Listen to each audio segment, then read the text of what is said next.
One of the things, we did a team building thing at the conference office.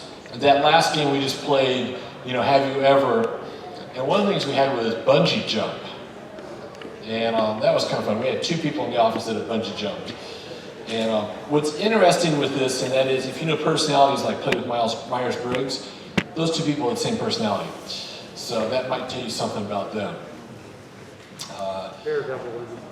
Yeah, there's the kind of the daredevil and do some fun stuff. So, all right, people are coming back in, and we're going to talk about some resources afterwards. But Roger, come on up when you got a moment, and Roger's got to jet out of here in a few moments. I see you got the suitcases there, but we appreciate Roger giving us his time at this busy time of the year, because pastorally, the reason why we put meetings here is because usually your year has not ramped up totally yet, but at the same time, I know on conference levels they like to sneak the meetings in about this time because you put them in later and you're starting to compete with everything else, and this time of year is not as much competition.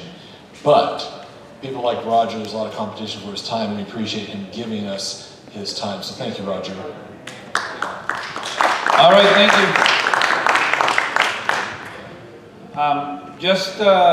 Jim, just as a mode of announcement, we have an hour allotted for this last presentation. It was not going to take an hour. Somebody say amen. It's not going to take an hour.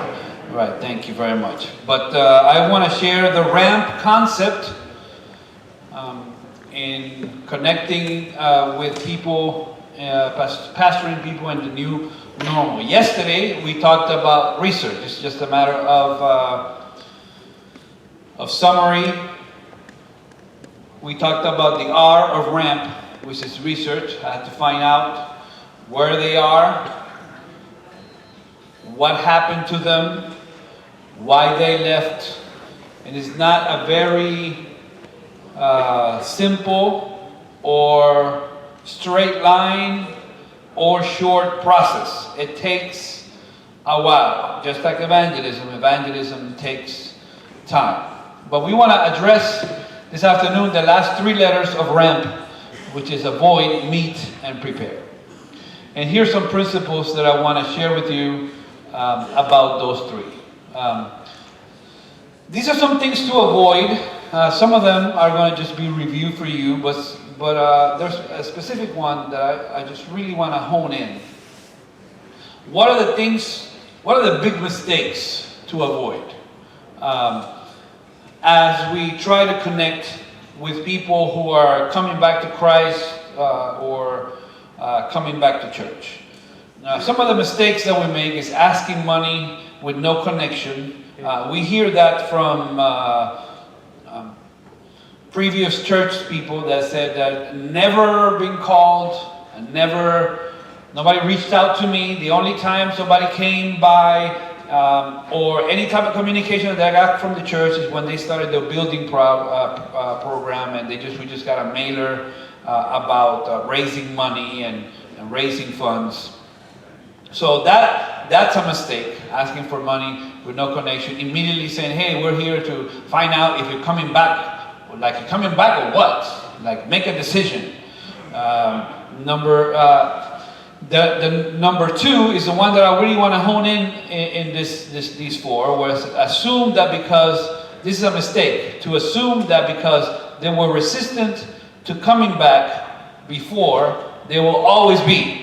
And when you start doing this reconnecting ministry, people will tell you, John or Mary, we talked to them, and we've reached out multiple times, and they don't never want to come back. And then we use or misuse a Bible text that says we don't want to throw our pearls to the pigs. First of all, people are not pigs, and that's not the way to use the Bible. Let me share a story in this one that can give you a little bit of context.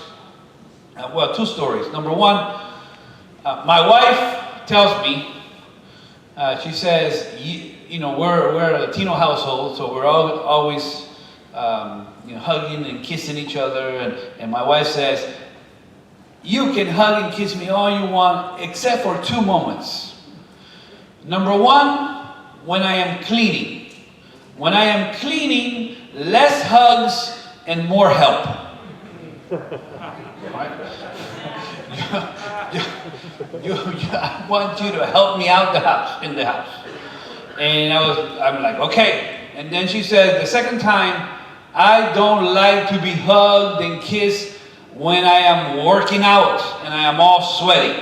Don't do that. And instead of arguing with her and telling her how important hugs are, and you need to have 7 hugs a day to be a well-balanced individual, and the hugs have been statistically and clinically proven to be a blessing. Instead of me arguing with her, I respect her wishes, but I stay in the general proximity of where she's working out. And she's working out, and she's doing this thing called P90X. If you've done P90X, you understand that you have been injured, right? I know about you that you've been injured at least one time. If you've never done P90X, don't. She's doing P90X, and she's doing this thing where you jump from side to side, and all of a sudden, I hear it. Pop. I heard the ankle pop. She fell on the floor. Immediately, I got down on the floor with her and proceeded to give her hugs and kisses. She did not say at that moment, haven't I told you I don't like to be hugged when I'm sweaty? Haven't I made it clear not to hug me after I've exercised? I did not hear any type of feedback from her that was negative about my hugs. I hugged her. She was crying. I brought her up, sat her down, took her to the hospital. I wheeled her in her wheelchair for the next month through the airports and everything. And she's very independent, and she has energy for ages. My wife is an extrovert. I'm an introvert except for when I'm preaching. But my wife is an extrovert. Anybody married to an extrovert who will talk to strangers for no reason? There's no reason to talk to people that you don't know. There is no reason to talk to people that you don't know. And my wife is boundless energy. She talks to people and gets things done. She's a go-getter. And over the next month, I had to wheel her places. And I learned something about evangelism and reclaiming from that experience, and it's this. Stay close to people until you hear a pop. In everybody's life, there is going to be a pop. Somebody's going to die. Somebody's going to get cancer. Somebody's going to get divorced. Somebody's kids are going to act up. I want to be in the room when the person's life goes pop. The problem is that non-churchgoers have told us that 85% of people who don't attend church have 0 close friends who are Christians. So how would we ever hear pops when we are never in the room where the pops are happening? That is on us. After a person is baptized over 5 years, their circle of influence is usually people that eat like them and act like them. It is hard to make people who are non-Christians and have different habits and ideas about the world your close friends. But it's a necessity. It's not even a suggestion. It's a necessity. So if I'm trying to reconnect with people, I come at it from the perspective that this is going to take a long time, and I'm willing to spend a lifetime to wait for the pop. Not like, well, we're going to do reconnect. This is the year of reconnecting. This is the year of, and then during this year, we're going to try to see how many people we can reclaim. And then that's over, and we're going to go back to our regularly scheduled life. Because we tried. Versus saying, I'm committed to this relationship with this person. And I'm going to be available. So when the pop happens, the person who's in the room is me. I told you I have a couple of close family members who are not church going, don't identify as Christians. And over the last 10 years, since my mom got sick and passed, we've become very close. And I have seen the different perspective. Before they study the Bible with you, they'll study you. So I'm just being available. I'm not there to try to be super saved, right? It's like, hey, pass me the keys. Hey, you know who the key of life is? It's Jesus. I don't want to be that dude.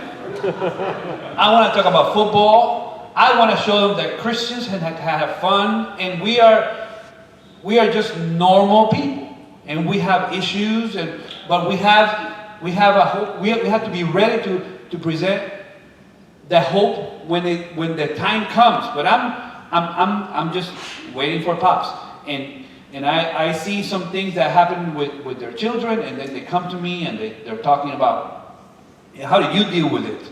So now I'm in a position of influence, and I can start talking about, these are some of the things so they started doing some of that thing. And it's interesting that we had a birthday party for one of my close relatives, 50th birthday party, in a Airbnb in Puerto Rico, from Wednesday through Sunday. And they said, we would like to invite you and Kathy to come. And we went. And there was alcohol from the moment we got there to the moment we left.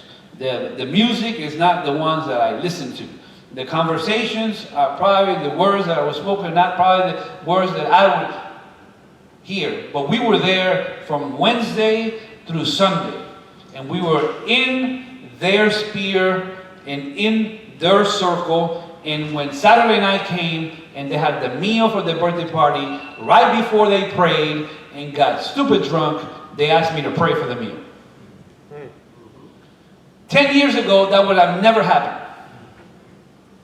Because I was living my pastoral life and they were living their life. But it took me to be uncomfortable to enter, and they respect, they don't say, hey, drink some, hey, do this. They respect me. That's why over 10 years I've seen that develop, where I can have conversations about church stuff now that I was not able to have 10 years ago because of the pain and the church hurt that I had been carrying for over decades. Just because somebody were resistant to the gospel before, it doesn't mean they will always be. I want to be in the room where I hear the pop. Another mistake, you can or should bring back everyone. I had some people coming to my church. They became branch Davidians. We said goodbye to them, and we never had them back. They're going to have to be saved in somebody else's church. Maybe they'll go to yours. They're not coming back to mine. What's a big mistake? Using guilt and fear. Hey, we want you to come back because you know Jesus is coming soon, and if you don't, you gotta be in the ark, because if you're not in the ark, you're gonna be left behind. This does not work. Over and over, studies have shown us that guilt and fear are not motivators for change. They'll help you think about it, but they won't change behaviors. Inspire people with the gospel. The Bible is a map, not a mallet. Guilt and fear can change outward behavior temporarily, but the grace of God changes your heart permanently. It's grace that makes the difference. Amen. And these are EGR people. You know what EGR people are? Extra grace required people. You know, they've gone to what they've gone through. So there are some things that I want to be intentional about. In the book, I share those things. So when you share this book with your congregation, you can tell them, hey, here's some things to avoid. When you know about so-and-so who hasn't come to church in a while and just seems that they have an axe to grind. These are things to avoid. M is for meat. Now that we have the conversation, there are some times during the year, okay? There are some times during the year where our easy entry points. I have personally found that evangelistic meetings done in a grace-oriented way are great moments to help people get to be used as on-ramps. If I think about the yearly calendar, I see some dates in practically every month. There are good on-ramps for people to get back on the gospel highway. Right? I think about the first of the year. I think about Valentine's weekend. I think about Easter. I think about Father's Day. I think about Mother's Day.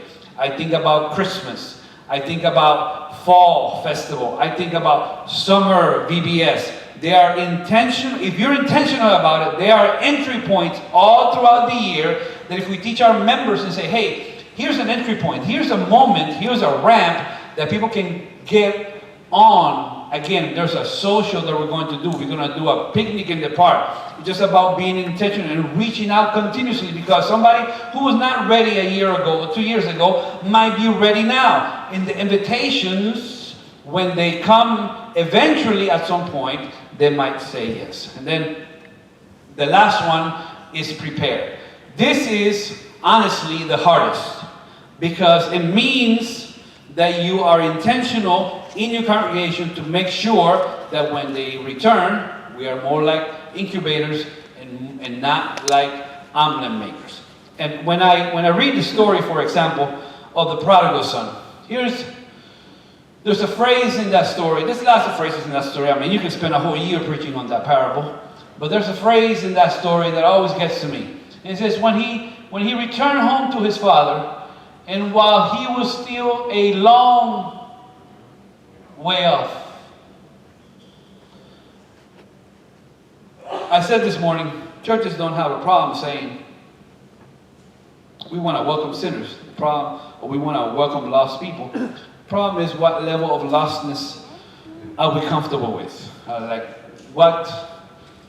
Some churches feel more comfortable with semi-saved people. Like we want them lost, but not that lost. And we don't want them like really, really lost. We want them semi-saved. We'll take the semi-saved people.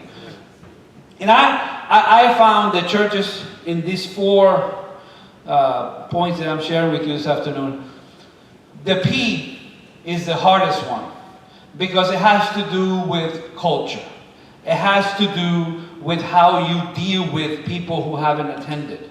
And there are some people in the church who feel it's their obligation to let new people know about certain things. And it's interesting in the story of the prodigal son that the older son was making a beeline to the younger son to make sure he told them how wrong he was. And the father intercepted. That's why I believe any new believer that you bring into your church, you have to make sure you know who is discipling them and who is giving them what kind of materials, because those first 6 months or a year are critical in the development of a new Christian. And when somebody is very enthusiastic about Jesus, and you can convert them easily into somebody who has the enthusiasm but does not have the conversion experience. So it's important when we look at this prepare, we want to prepare the church in a way that we are intentional in having difficult conversations with people who are grace killers. And every church has them. And for some reason, it's hard for us introverts, I'm an introvert, to have difficult conversations that are going to prepare the church to make sure that the prodigals can come home and feel safe. It's hard. There are some people that you have been wanting to have a strong and difficult conversation with. And I want to finish my remarks after these 2 days to try to encourage some of you to finally have that difficult conversation. Have difficult conversations. Have difficult conversations early. I would tell you a phrase that I said last year, and it's this. Your leadership is going to be determined by your ability to have difficult conversations. I am not a confrontational person. I don't like to confront people. But I have found that if you let it go and don't confront it, people by themselves are not going to change, because what they act like is what they feel is normal. And somebody has to come along and love them enough to explain to them that is not an acceptable behavior.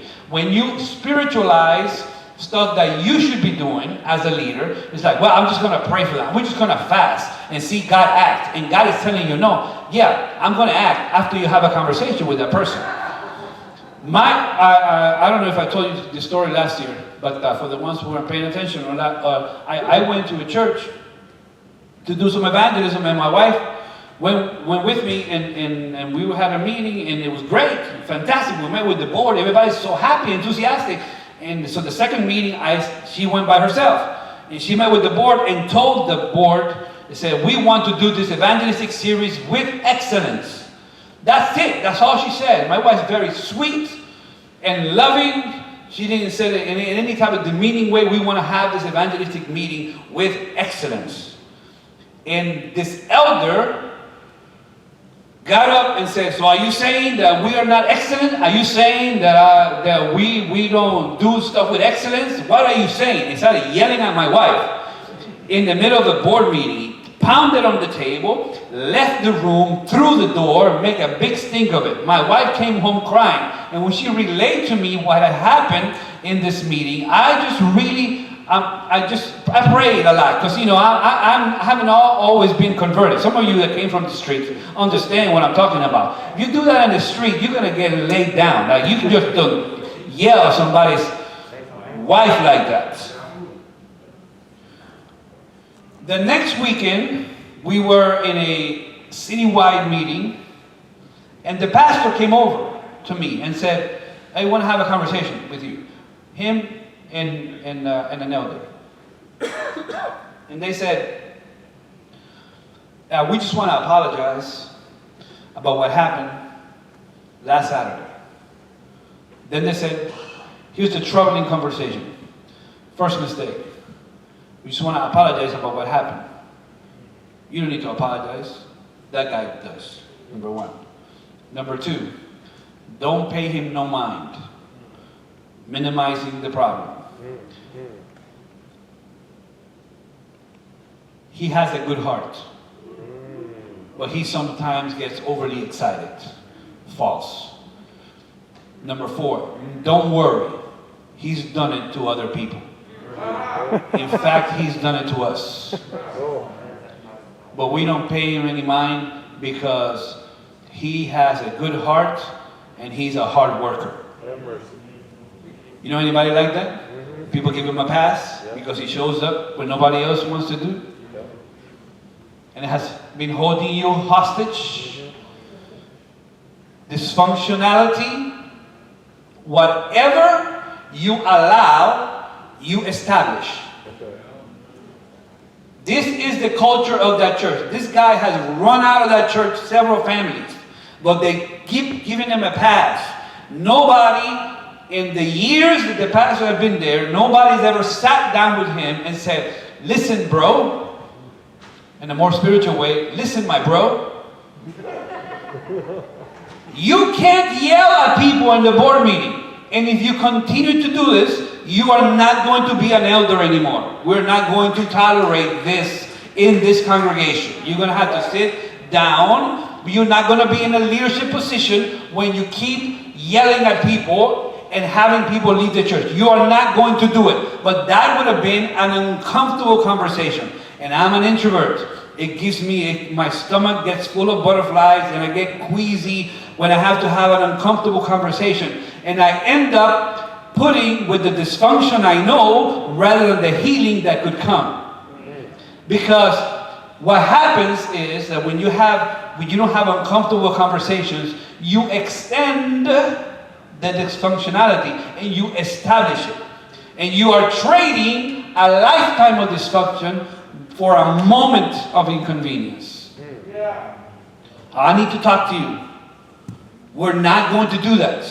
We're not going to tell girls when they come to church that they have to have longer skirts. We're not going to tell people that if they eat cheese, they're going to go to hell. We're not going to do that. Not in this church. We're not going to address people that way. We're not going to treat people that way. This is my job as a leader. It's my job to have not just the pleasant aspects of ministry, but hard conversations. And if you meet with a bully, they're going to push back and they're going to yell at you and they're going to try to get other people, and we want to avoid that. So we just want to avoid it, and we keep pushing the can down the road, and people are going their way to hell because we don't have the guts to have that conversation. Hey, we don't treat people that way. We don't do that in this church. This is the way we're going to do it. Amen. And the climate and the culture is such that whatever comes in is eaten up by it. I baptized a lady. She was a young adult, couple of kids. Studied the Bible for 6 months. Came to my meeting. She was living with somebody who wasn't her husband. Working on Sabbath. And smoking. I made an invitation. She came up and said, I want to be baptized on Tuesday. So we had a conversation and said, and she said, I told my boyfriend, we either get married or you leave. And he chose to leave. So she kicked her boyfriend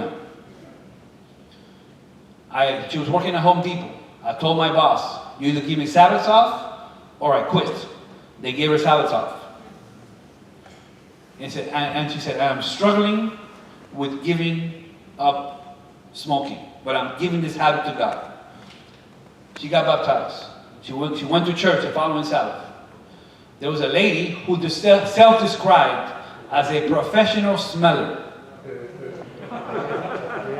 Self-described. And she smelled that there was cigarettes smell in the atmosphere. And she was like, where is this coming from? And she identified the culprit, and it was this young adult. And she let her have it during church, and then told the board, how could you guys ever allow this to happen, and why this ever happened? To her credit, this girl did not leave church. She just said, hey, you didn't bring me in, you're not going to kick me out, I'm staying here. And she stayed, right? And she stayed. Praise God for that. She stayed. But who's going to talk to that lady and say, we don't do that? This is not what we do. Every church has a culture. And it's my job as a leader to understand what the culture is and how is it aligned to the mission that God has given us. And this concept of still a long way off. You know, if it wasn't for the grace of God, most of us are still a long way off in some area of our life. To stop pretending that you have it all together and have those hard conversations with these people.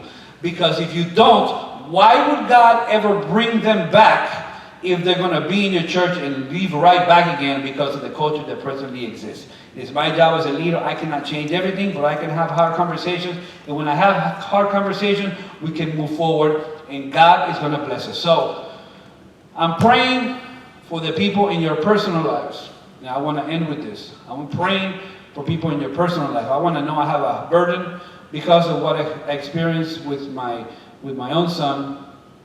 I had a group of friends that we prayed and fasted every day, and we still have that group. And after 6 years, I saw that a difference was made. But every day, somebody's praying and fasting for my children. Somebody prayed and fasted for my children today. I want to have a prayer as I'm done with this last presentation. Is there anybody that's here that has close family members, sons and daughters who are far from God, that would like for me to pray for them? Would you mind, very quickly, just joining me here on this altar, and we'll bring them. You don't have to be like, you don't have to hug anybody. We're introverts. We don't hug other people in the altar. But if you need a specific prayer for a family member, if you're comfortable doing so, come on this altar. We're going to lift them. Come with your issues and your problems and the difficulties, and we're going to lift them up And we're going to pray for them today. And we're going to pray that God will allow us, okay, to experience grace. Think about this. Think about it.